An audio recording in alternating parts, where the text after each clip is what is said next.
母音 A E I O U 呢啲係高音，亦都係長音。佢哋嘅短音係呢啲字嘅頭音 as s is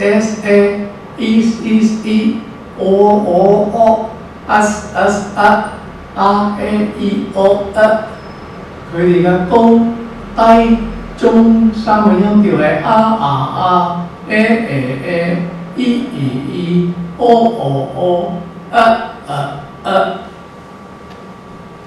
呢葉拼音法嘅5步，第一步分音節 Y 喺任何字音後邊，佢係變成母音 I。字音帶母音音節，字音帶母音音節，字音帶母音音節。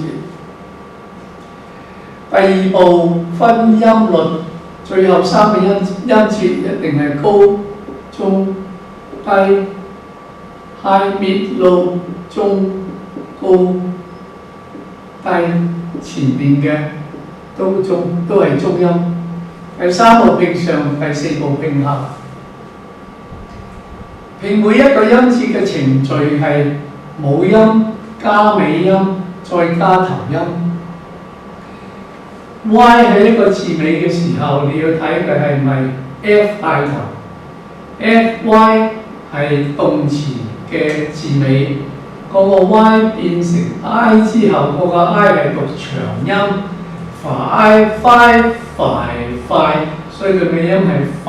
所有其他嘅字音帶 Y 嗰個 I 都係變成短音 E、T、ta、E、T、低音係第二個音 T、E、T、ta、E、R、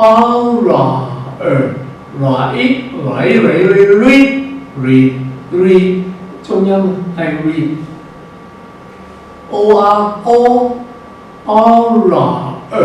R、O 就係 O。J 頭音係第一個音就係高音 J 喺 S、Z、F、V、J 五不改裏邊嘅聲音，所以 J 改唔到前邊母音嘅聲音，前邊母音基本讀短音，亦都可以試讀長音。你試下讀長音嘅話，一陣解釋俾你聽點樣試長音。A、M、麻 A、買咪、majority。喺下邊兩個都係低音冇得改，兩個都係中音冇得改。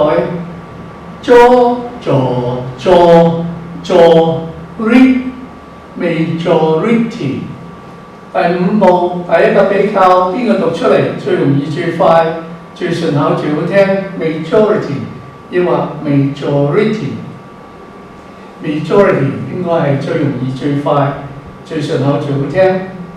第二個比較兩個高音喺邊個高音出嚟嘅地方，比較高嘅地方出嚟嘅就贏啦。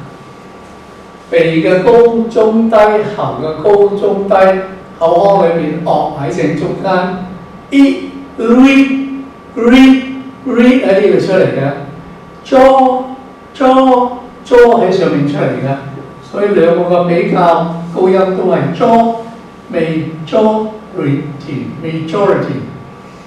咁呢個 A 若果讀短音嘅話，變成係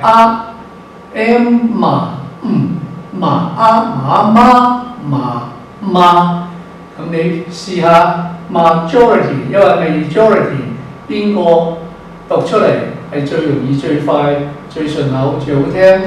我諗講最好聽嚟講嘅話 ，majority 就好過 majority 係圓滑過 majority， 所以 majority 應該係最適合嘅拼法。The majority of the team agreed on the new project direction. The majority of the team agreed on the new project direction.